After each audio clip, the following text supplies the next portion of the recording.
처음부터 우주 만물은 우연히 생겨났다는 거죠. 그렇지만 우연히 생겨났지만 그 우연 안에서 하느님은 필연을 만드신다는 거예요. 모든 만물이 서로 어우러져서 분자와 분자가 어우러져서 하나의 정신세계, 물질세계가 탄생하고 그 정신과 물질은 따로일 수가 없다는 거예요. 하나라는 거예요. 그래갖고 그 하나가 뭐로 결국은 완성이 되냐면 그리스도의 사랑으로 완성이 된다는 거예요. 그게 오메가 포인트입니다. 그래서 여러분들이 지금 창세기 19장 읽고 있는 거예요.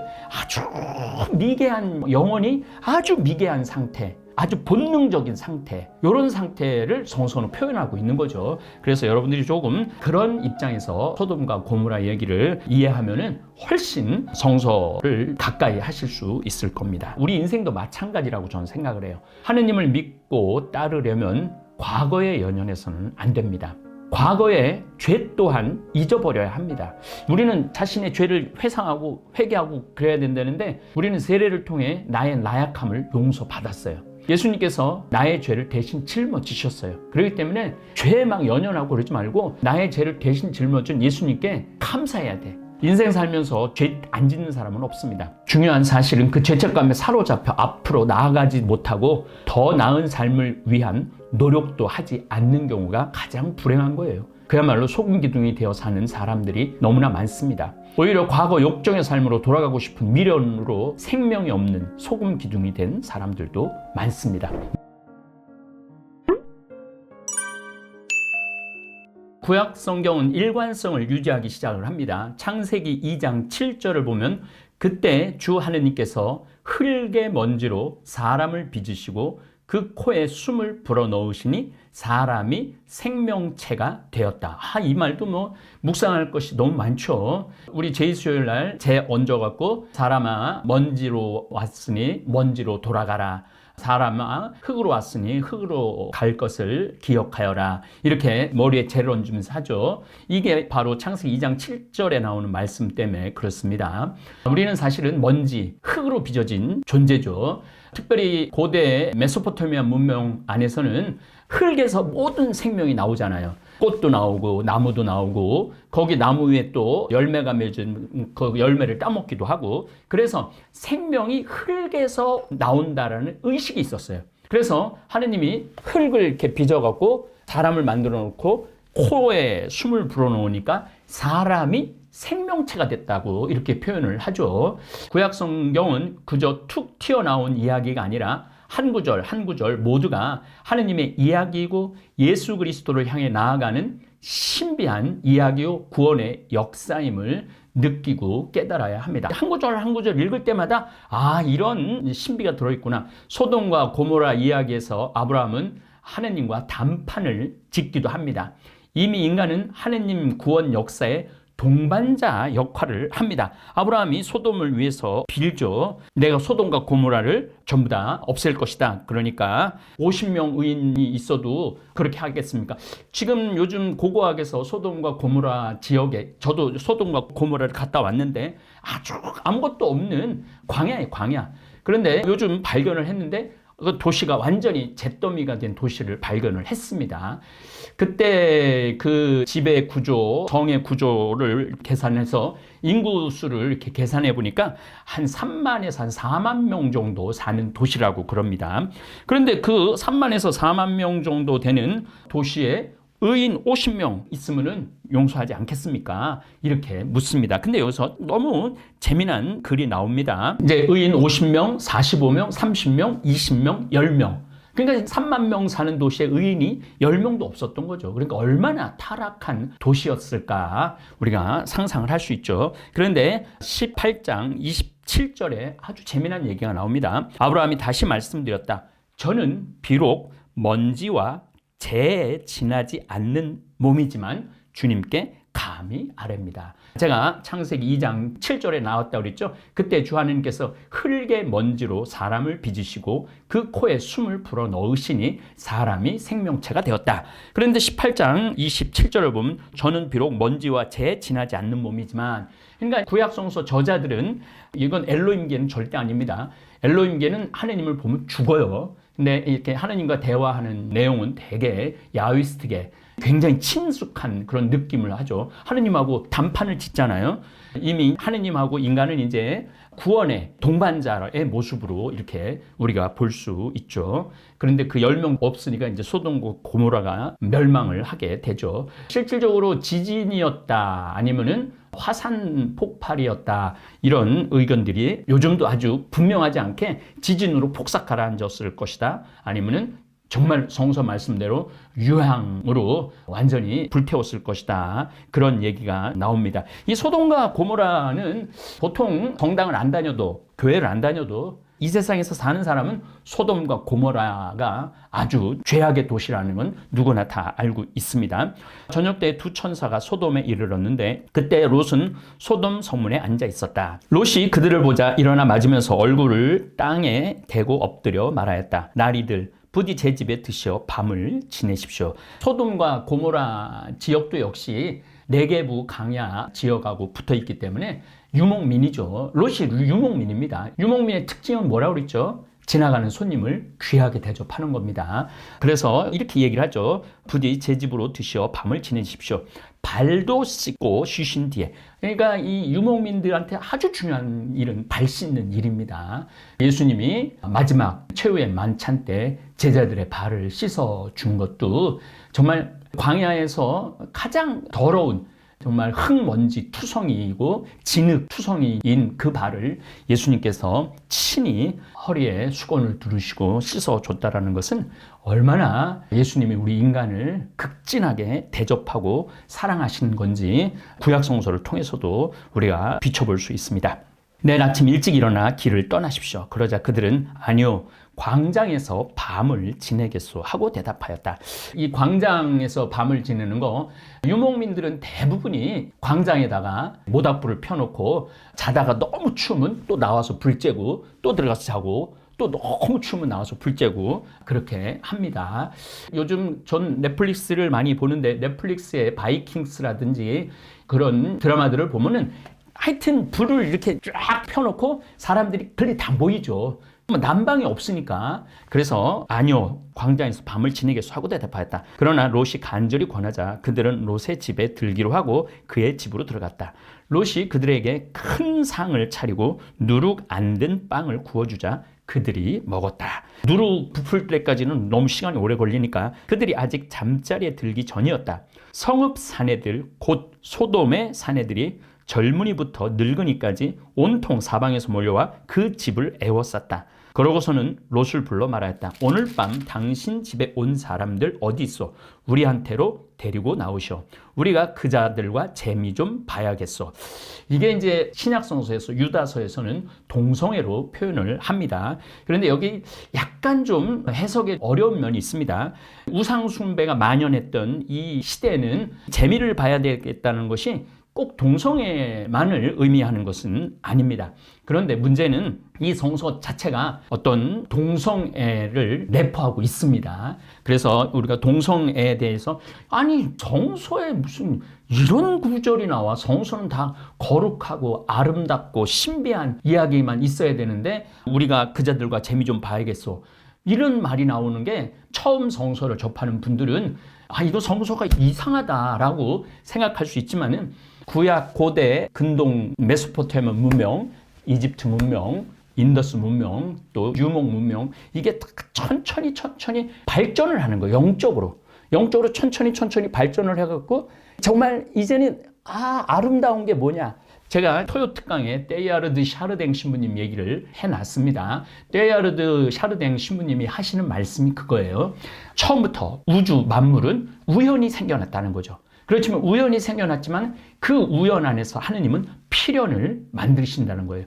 모든 만물이 서로 어우러져서 분자와 분자가 어우러져서 하나의 정신세계, 물질세계가 탄생하고 그 정신과 물질은 따로일 수가 없다는 거예요. 하나라는 거예요. 그래갖고 그 하나가 뭐로 결국은 완성이 되냐면 그리스도의 사랑으로 완성이 된다는 거예요. 그게 오메가 포인트입니다. 그래서 여러분들이 지금 창세기 19장 읽고 있는 거예요. 아주 미개한 영혼이 아주 미개한 상태, 아주 본능적인 상태. 이런 상태를 성서는 표현하고 있는 거죠. 그래서 여러분들이 조금 그런 입장에서 소돔과 고모라 얘기를 이해하면은 훨씬 성서를 가까이 하실 수 있을 겁니다. 롯이 문 밖으로 나가 등 뒤로 문을 닫고 말하였다. 형제들 제발 나쁜 짓, 문을 이렇게 닫고 자기 문 앞에서 이제 얘기하는 거죠. 형제들 제발 나쁜 짓 하지들 마시오. 자, 나에게 남자를 알지 못하는 딸이 둘이 있어. 아니, 온 손님이 중요해요, 딸이 중요해요? 기가 막힌 내용이죠. 그러나 유목민들은 그만큼 손님을, 자신의 집에 온 손님을 생명줄이라고, 생명선이라고, 그래서 아브라함이 롯이 잡혀갔을 때 다마스커스가 쫓아 올라갔고 318명을 데리고 가서 그 하나를 구하기 위해서 쫓아 올라갔던 이야기도 저하고 여러분들 이야기 나눴죠. 그 아이들을 당신들에게 내어줄 테이니 당신들 좋을 대로 하시오. 말도 안 되는 얘기를 롯이 하는 거죠. 다만 내 지붕 밑으로 들어온 사람들이니 이들에게는 아무 짓도 말아 주시오. 그러나 그들은 비켜라. 나그네 살이하러 오려고 온 주제. 그러니까 아브라함하고 롯은 나그네 살이하는 사람들이에요. 이 사람들은 하느님이 없으면은 자신들의 족속을 유지할 수가 없는 거예요. 그러니까 자기네들은 언제나 떠돌아다니고 집 한 번, 땅 한 번 제대로 가지지 못한 이 아브라함과 롯에게는 하느님은 절대적인 어떤 그들의 보호자, 신인 것이죠. 이제 우리가 저자들보다 너를 더 고약하게 다루어야겠다 하고는 그 사람 롯에게 달려들어 밀치고 문을 부수려 하였다. 그때 그 두 사람이 손을 내밀어 롯을 집 안으로 끌어들인 다음 문을 닫았다. 그리고 그 집 문 앞에 있는 사내들을 아이부터 어른까지 모두 눈이 멀게 하여 문을 찾지 못하게 하였다. 그러고 나서 그 사람들은 롯에게 말하였다. 그대들 가족들이 여기에 또 있어. 사위들과 그대들의 아들, 딸들, 그리고 성읍에 있는 그대의 가족을 모두 데리고 이곳에 나가시오. 우린 지금 이곳을 파멸시키려 하오. 저들에 대한 원성이 주님 앞에 너무나 크기 때문이요. 주님께서 소돔을 파멸시키려고 우리를 보내셨어. 그러니까 아브라함이 이렇게 얘기하죠. 아브라함은 하느님과 담판을 짓죠. 이미 인간은 하느님의 구원 역사에 동반자 역할을 합니다. 현재를 살아가는 우리 역시 마찬가지입니다. 내 신앙은 누구 이야기도 아닌 바로 나와 하느님의 아름다운 이야기입니다. 우리 다볼사이버 교우들 성경 특강 듣고 실시간 하고 토요 특강 듣고 매일 미사 하는 것은 여러분들 본인 자신과 하느님과의 관계예요. 그러니까 이 구약 성서는 하느님이 우리 인간에게 보낸 연애 편지라고 제가 그런 표현을 썼는데, 그래서 여러분들의 인생을 가지고 하느님하고 자꾸 이야기를 나눠야 돼요. 하느님, 내가 어렸을 때 정말 큰 상처를 입었는데 그 상처 아직도 내 인생에 남아 있습니다. 저를 좀 치유해 주십시오. 하느님, 어렸을 때 너무나 아름다운 추억, 아름다운 무지개, 아름다운 별똥별, 이런 세상에 나를 불러주셔서 감사합니다. 그러니까 나와 하느님과의 관계예요. 다른 사람 속에서의 관계도 중요하지만 제일 중요한 건 나와 하느님의 관계입니다. 다볼사이버 교우 한 분 한 분이 하느님께 이 세상이 멸망하지 않도록 기도하는 아브라함이 되어야 되죠. 하느님 천사들을 소돔에 보냅니다. 그곳은 아브라함의 조카인 롯이 살던 도시였는데 롯은 천사들에게 자기 집에 머물기를 권하죠. 창세기 19장에는 사람들이 몰려와 롯의 집을 에워쌌고 이들은 겁탈하기 위해 천사들을 내놓으라고 요구합니다. 기원전 2000년에도 동성애 문제가 있었다는 얘기예요. 그러니까 이게 인류가 문명이 시작되면서부터 동성애 문제가 있었다는 것입니다. 동성애를 죄로 봐야 되느냐, 아니면 동성애를 인정해야 되느냐, 그 갈등도 지금까지 있는 것이죠. 당시로서는 폭력적이고 잔혹한 강간 행위인 경우가 굉장히 많았죠. 그러니까 이건 반인륜적인 그러한 죄죠. 인류 문명에서 사람을 수치스럽게 하고 힘으로 억압하는 행위입니다. 오늘날 남성만 모인, 때로는 여성만 모인 감옥이나 군대에서 이루어지는 겁탈 행위와 다르지 않죠. 자연의 순리에 어긋난다고 하는 이런 행위는 이성애자들, 남성들에 의해서도 많이 행해졌죠. 소년을 성적 대상으로 삼는 끔찍한 남색 행위는 오늘날 사랑에 기반한 동성애자들의 자연스러운 관계와 반대되는 죄도, 그러니까 인간이 정말 복잡한 존재인 것 같아요. 제 생각에는. 근데 사실 이런 거 몰라도 되는데 자라면서 이런 문제를 인간은 또 다 거쳐요. 그렇기 때문에 여러분들이 개념을 좀 아실 필요가 있어요. 롯은 처녀였던 자신의 두 딸을 강간하도록 넘겨줌으로써 하느님이 보낸 두 천사를 보호하려고 했죠. 롯도 정신 나간 거죠. 다음에 나가면 더 정신 나간 얘기가 나와요. 소돔과 고모라가 다 불타 없어져 버려갖고 우리 대를 이을 자식이 없으니 어떻게 하면 좋으냐. 두 딸이 그래갖고 아버지 술을 먹여갖고 첫날은 큰딸이 아버지하고 같이 잠을 들고 둘째 날은 둘째 딸이 잠을 들어갖고 모압과 암몬족을 기원이 되죠. 그래서 구약시대 이건 아주 미개한 상태예요. 그리고 사실은 아브라함이나 이삭이나 야곱도 하느님의 존재에 대해서 우리처럼 지금 이렇게 명확하게 알지 못하는 거예요. 이 하느님의 존재에 대해서 명확한 개념을 갖기 시작한 때는 언제부터였느냐? 예수 그리스도가 이 세상에 왔을 때부터였어요. 그 전에도 구약 성서를 읽어보면 하느님에 대한 개념이 굉장히 모호해요. 부활에 대한 개념도 모호하고 그냥 이 땅에서 어디 쫓겨나지 않고 가뭄 들지 않고 지진 일어나지 않고 그냥 내 자손 유지하는 걸로 만족하는 그런 게 신앙이었죠. 제대로 된 신앙을 제대로 선포하신 분은 예수님입니다. 소돔의 모든 사람들이 롯의 집을 습격합니다. 자연적으로 동성애자 인구가 7에서 10%가 넘어가는 문화권이 없습니다. 이거 굉장히 중요한 얘기입니다. 100명 정도 있으면은 그 중에 5명 정도는 동성애자가 있다고 봅니다. 그러니까 이게 인류 역사, 문명, DNA 다 조사해 본 결과 100명 중에 5명은 동성애자인 거죠. 근데 이제 뭐 지금은 10% 넘어가는 경우가 뭐 간혹 있다고 그래요. 그러니까 소돔과 고모라 같은 아주 죄악이 인류 안에 있죠. 하느님에 대한 개념도 분명하고 구원자 예수님도 분명한 당신의 모습을 드러냈지만은 악이 그렇게 지금도 판을 치는 거예요. 그래서 아담과 하와가 선악과를 따먹는 바람에 그게 이제 선악과를 따먹었다기보다도 인간의 본능 안에 선과 악이 있습니다. 선을 택할 것이냐, 악을 택할 것이냐. 성선설이 있고 성악설이 있죠. 맹자는 성선설, 순자는 성악설을 얘기를 합니다. 그러니까 인간한테는 하여튼 본능적으로 선과 악이 있는 거예요. 선을 계속 선택하여 나가서 자기의 삶을 풍요롭게 만들고 아름답게 만드는 것은 인간의 노력이 필요합니다.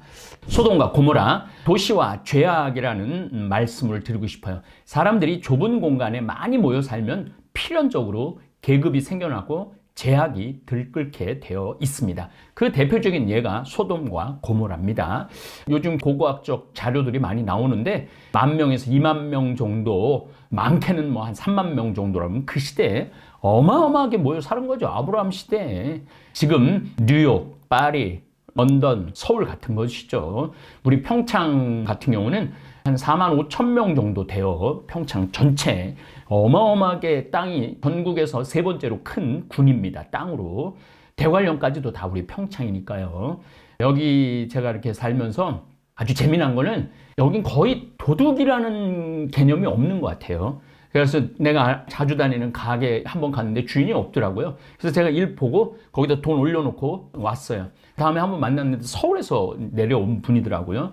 여기는 문 열어놓고 가도 물건도 안 잊어먹는다고. 그리고 또 우리 저녁에 누죽 걸산 하잖아요. 한 번은 우리 직원들이 문을 안 닫고 바위공원까지 가는데 문이 열려 있는 거예요. 한 바퀴 돌아왔는데 그런데도 없어진 게 하나도 없는 거예요.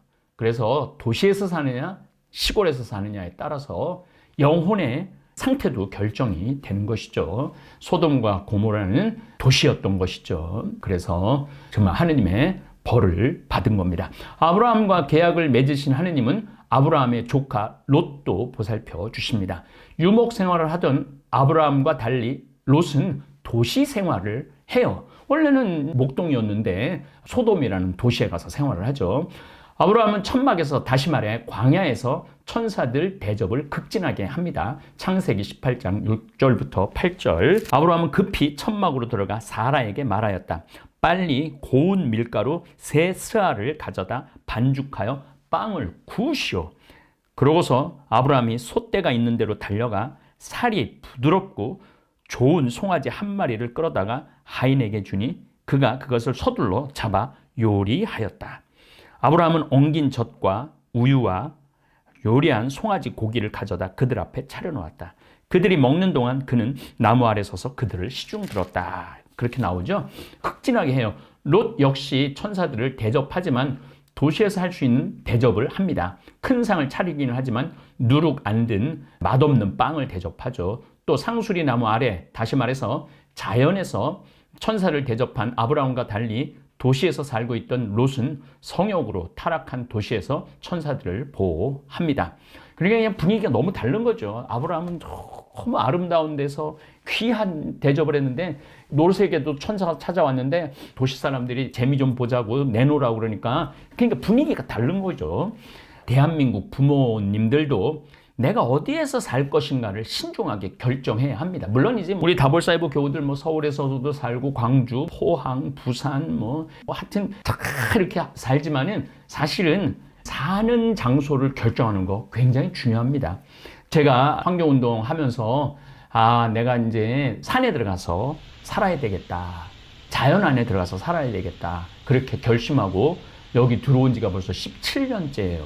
그러니까 완전히 시골놈이죠. 이제 완전히 한번 제가 서울 화양성당인가 거기 강의를 갔어요. 50주년인가. 근데 좀 일찍 도착해갖고 종로서적에 잠깐 갔다 온다고 지하철 한번 타보자고. 나 꿈이 지하철 타는 거라고.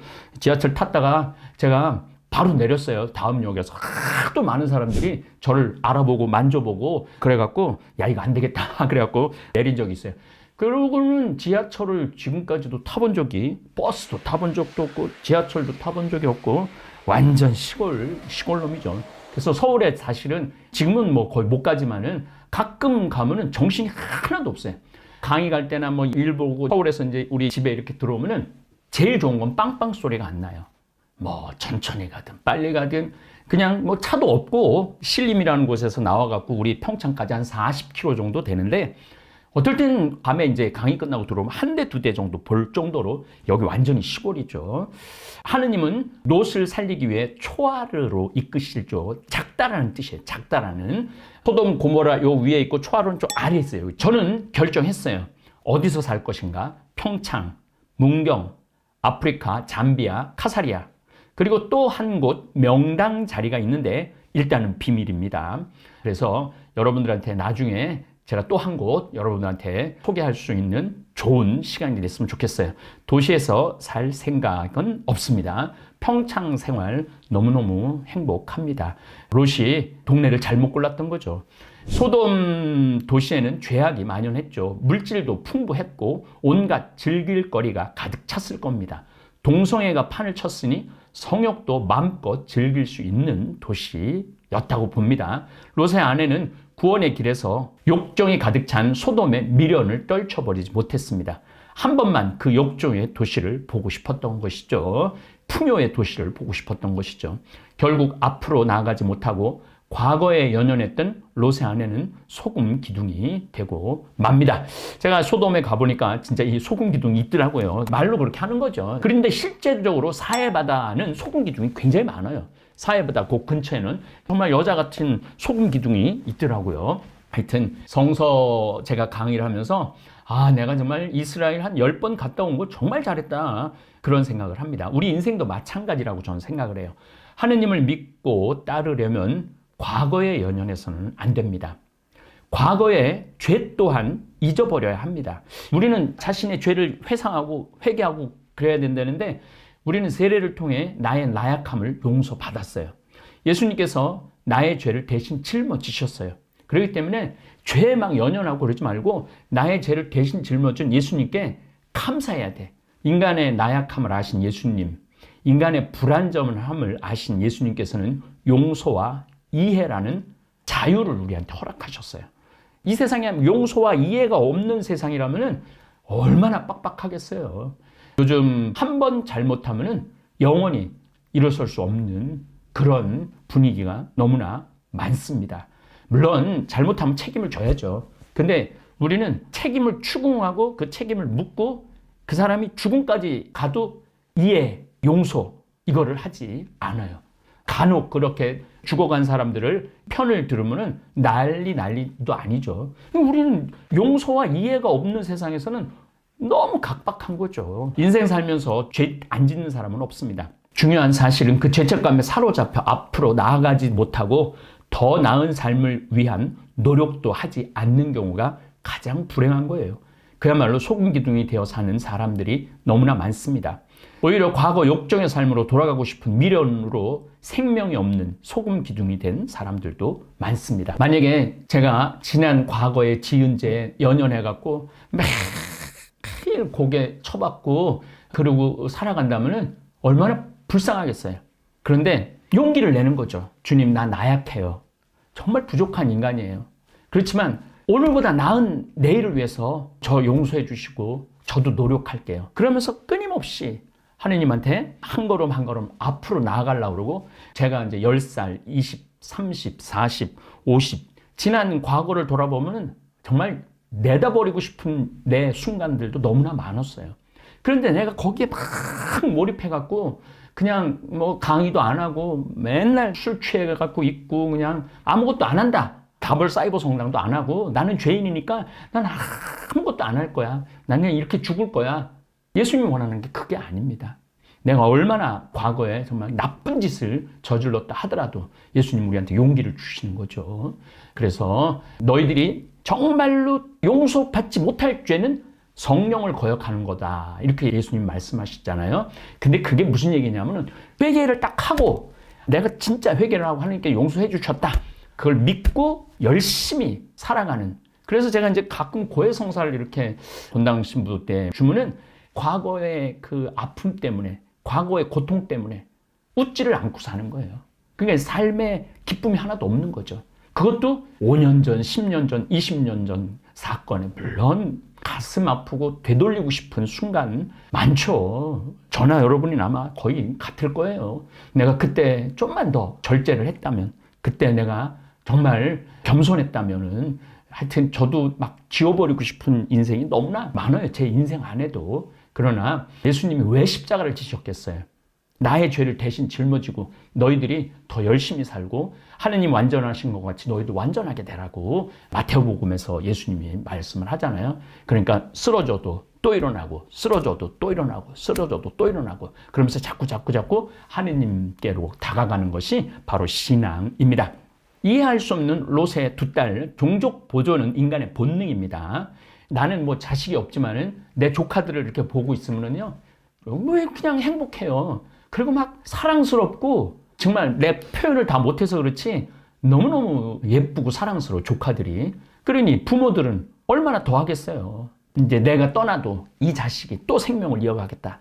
인간의 본능보다도 더 높은 우주 질서입니다. 질서. 원자와 원자가 결합을 하고 분자와 분자가 결합을 하고 단세포 생명이 있고 다세포 생명이 있고 무척추 동물 생명이 있고 척추, 우리같이 척추 생명으로 우주에는 사랑의 에너지로 가득한 거예요. 이 생명이라는 것 자체가 사랑하고 똑같은 거죠. 사랑의 에너지가 인간 세상을 이어가고 생명을 이어가는 거예요. 만약에 사랑이 없다면은 우리 인류는 보존되지 않았을 거예요. 그 자식에 대한 애절한 사랑. 그래서 그 자식을 위해서 정말 허리띠 졸라매고 피땀을 흘리고 그 살아가는 존재의 이유가 뭐겠어요? 바로 자식한테 행복을 주고 기쁨을 주고 그러려고 우리가 사는 거죠. 근데 지금 이 질서를 우리가 어긋나고 살고 있는 거예요. 인간의 본연의 아름다운 모습, 하느님이 우리를 닮은 사람을 만들자, 우리의 모습을 닮은 사람을 만들자. 예수님께서 다볼산에서 예수께서는 베드로와 야고보와 그의 동생 요한만을 따로 데리고 높은 산으로 올라가셔 그들이 보는 앞에서 모습이 변하셨도다, 이런 얘기가 나오는데, 두 번째 후렴에 주님의 얼굴은 해와 같이 빛나고, 그러니까 임사 체험하는 사람들을 이렇게 보면은요, 하늘나라에 딱 들어갔을 때 그 한가운데 너무나 아름다운 빛, 정말 미치도록 존재의 충만함을 가진 빛을 느낄 때 너무너무 행복하다는 거예요. 죽었다 돌아온 사람들. 그러니까 베드로, 야고보, 요한은 주님의 얼굴은 해와 같이 빛이 났다. 옷은 눈과 같이 부셨도다. 그런 오늘 성물도 내용에 그런 내용이 나오는데, 하느님 얼마나 아름다울까. 우리가 그런 아름다움을, 죄의 험을 하나씩 지워가면서 그런 아름다운 모습으로 변해가는 것을 예수님이 원했기 때문에 십자가를 지셨던 것이죠. 초하루로 피신한 롯과 두 딸은 산으로 들어가서 삽니다. 산에는 사람이 없죠. 그것도 소돔과 고모라가 뭐 유황으로 그냥 다 죽었으니까 주위에 사람이 하나도 없는 거죠. 생명, 특별히 유목민에게 자손은 생명의 연장입니다. 롯의 두 딸은 본능적으로 생명을 이어가기 위해 현대인은 이해할 수 없고 받아들일 수 없는 행동을 하죠. 아버지 술을 먹여갖고 아버지의 씨를 받아 종족 보존하는 것은 어찌 보면 두 딸의 의무고 도리라고 봐야 합니다. 그래서 모압족과 암몬족의 기원은 이렇게 시작이 됩니다. 이스라엘과 끝도 없이 땅을 두고 싸워야 하는 종족이기도 합니다. 아브람과 아비멜렉, 창세기 19장 15절서부터 읽겠습니다. 동이 틀 무렵 천사들이 롯을 재촉하며 말하였다. 자, 이 성읍에 벌이 내릴 때 함께 휩쓸리지 않으려거든 그대의 아내와 여기에 있는 두 딸을 데리고 어서 가시오. 그런데도 롯이 망설이자, 롯도 망설여요. 죄악의 도시에서 그 사람들은 롯과 그의 아내와 두 딸의 손을 잡고 성 밖으로 데리고 나갔다. 주님께서 롯에게 자비를 베푸셨기 때문이다. 항상 하느님은 자비를 베푸세요. 인간에게, 아브라함에게도 끝도 없는 자비를 베푸시죠. 하다못해 이스마엘한테도 자비를 베풀어요. 이삭의 형, 지금 아랍 민족, 이슬람 민족에게도 자비를 베푸시죠. 그러니까 유대인만의 하느님은 아니었던 것이죠. 달아나 목숨을 구하시오. 뒤를 돌아다 보아서는 안 돼요. 이 들판 어디에서도 멈추어 서지 마시오. 휩쓸려 가지 않으려거든 산으로 달아나시오. 그러나 롯은 그들에게 말하였다. 나리 제발 그러지 마십시오. 이 종이 나리 눈에 들어 나리께서 이제껏 저에게 하신 것처럼 큰 은혜를 베푸시어 저의 목숨을 살려주셨습니다. 그렇지만 재앙에 휩싸여 죽을까 두려워 저 산으로는 달아날 수가 없습니다. 보십시오. 저 성읍이 가까워 달아날 만하고 자그마한 곳입니다. 제발 그리로 달아나게 해주십시오. 자그마하지 않습니까? 제가 시골, 촌으로 가야지 우리가 행복하다고 얘기했듯이 그러면 제 목숨을 살릴 수 있겠습니다. 그러자 그가 롯에게 말하였다. 좋소. 내가 이번에도 그대의 얼굴을 보아 그대가 말하는 저 성읍을 멸망시키지 않겠소. 서둘러 그곳으로 달아나시오. 그대가 그곳에 다다르기 전까지는 내가 일을 하지 못하기 때문이요. 그리하여 그 성읍을 초아르라 하였다. 소돔과 고모라서 아주 가까운 동네로 피신을 한 거죠. 롯이 초아르에 다다르자 해가 땅 위로 솟아올랐다. 그때 주님께서 당신이 계신 곳 하늘에서 소돔과 고모라의 유황과 불을 퍼부으셨다. 아마 그들의 원 경험 안에는 화산 폭발을 받거나 지진을 아마 봤을 겁니다. 여기 성서에 나오거든요. 지진에 대한 이야기. 그리하여 그 성읍들과 온 들판과 그 성읍의 모든 주민 그리고 땅 위에 자란 것들을 모두 멸망시켰다. 그런데 롯의 아내는 뒤를 돌아다보다 소금 기둥이 되어버렸다. 이렇게 소금 기둥이 됐다고 그렇게 얘기를 하죠. 롯은 초아르를 떠나 산으로 올라가서 자기의 두 딸과 함께 살았다. 초아르에서 사는 것이 두려웠기 때문이다. 거기도 뭐 성읍이니까. 그래야 롯은 자기 두 딸과 함께 굴 속에서 살았다. 그때 맏딸이 작은 딸에게 말하였다. 우리 아버지는 늙으셨고 이 땅에는 세상의 풍속대로 우리에게 올 남자가 없구나. 자, 아버지에게 술을 드시게 하고 나서 우리가 아버지와 함께 누워 그분에게서 사손을 얻자. 그날 밤에 그들은 아버지에게 술을 들게 한 다음 맏딸이 가서 아버지와 함께 누웠다. 그러나 그는 딸이 누웠다 일어나는 것을 몰랐다. 롯은 몰랐다는 거죠. 이튿날 맏딸이 작은 딸에게 말하였다. 간밤에는 내가 아버지와 함께 누웠다. 오늘 밤에도 아버지에게 술을 드시게 하자. 그리고 내가 가서 아버지와 함께 누워라.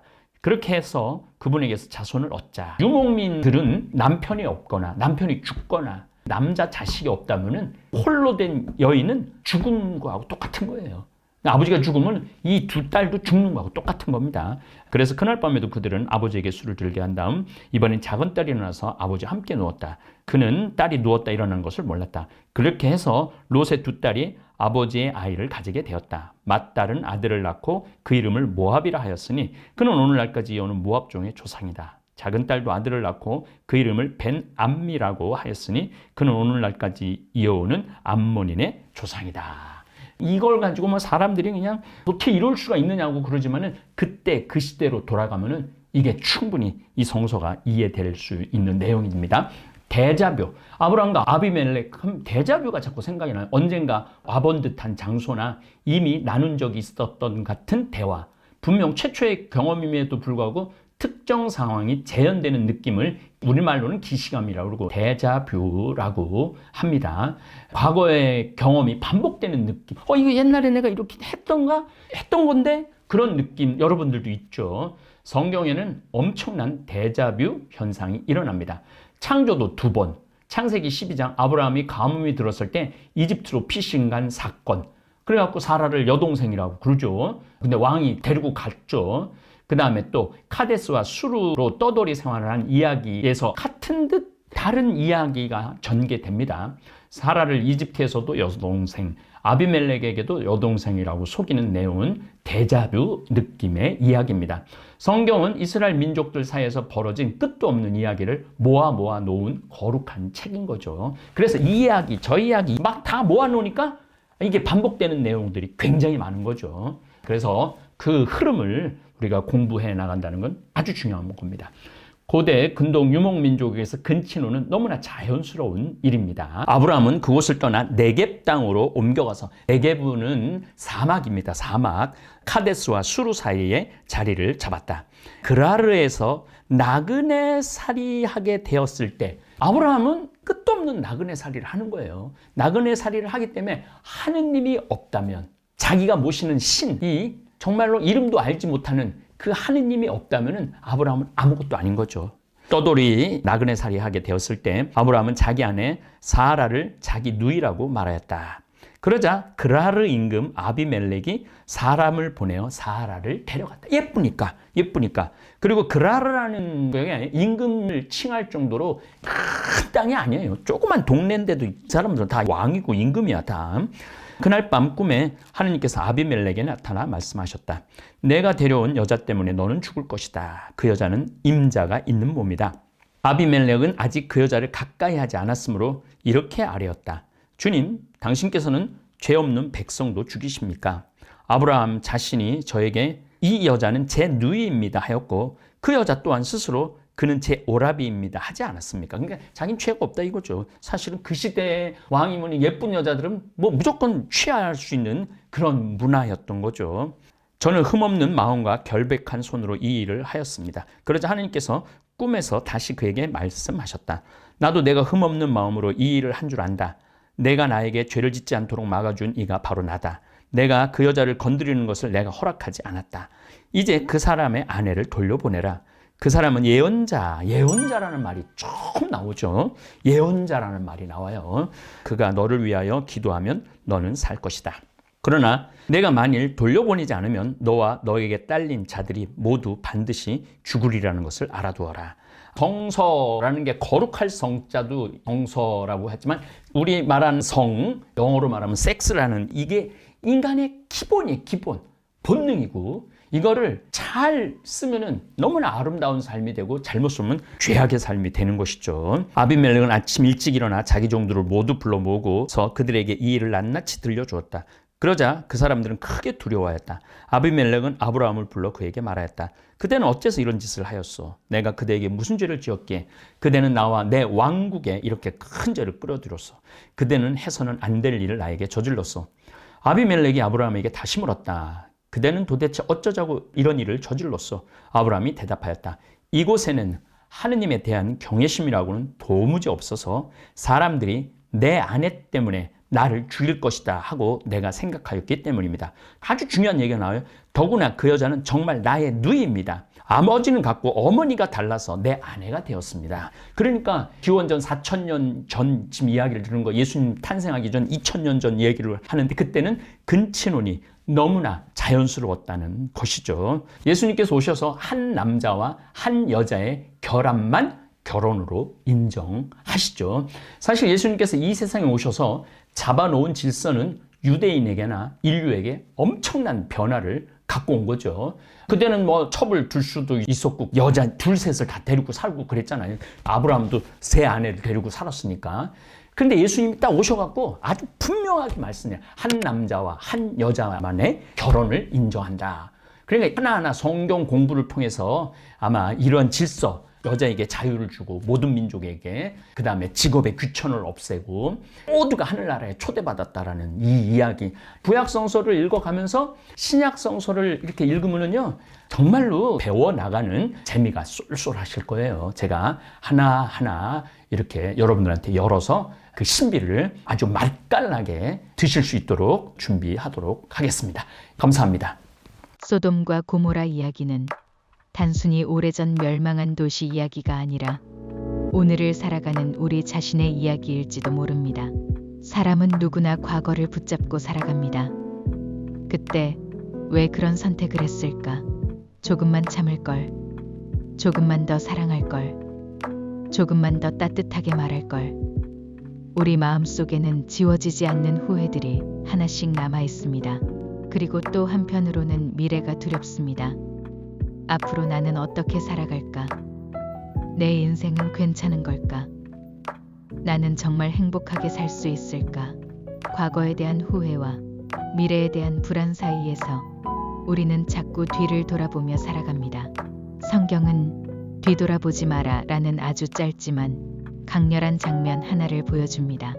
하지만 롯의 아내는 끝내 뒤를 돌아봅니다. 왜 그랬을까요?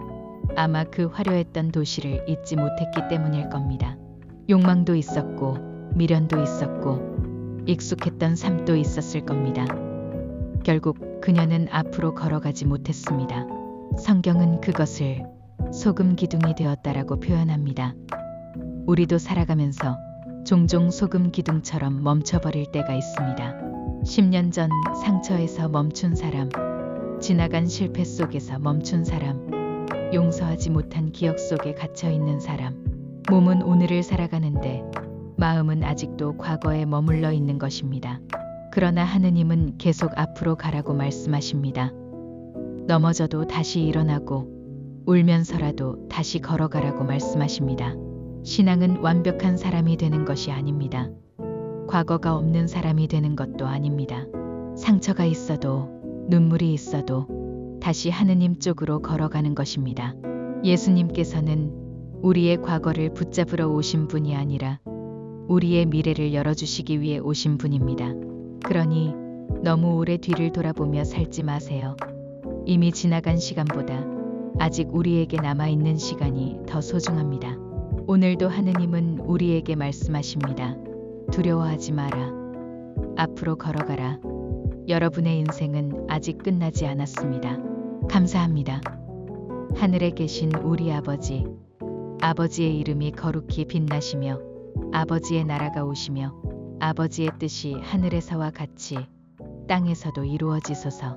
오늘 저희에게 일용할 양식을 주시고 저희에게 잘못한 일을 저희가 용서하오니 저희 죄를 용서하시고 저희를 유혹에 빠지지 않게 하시고 악에서 구하소서. 아멘.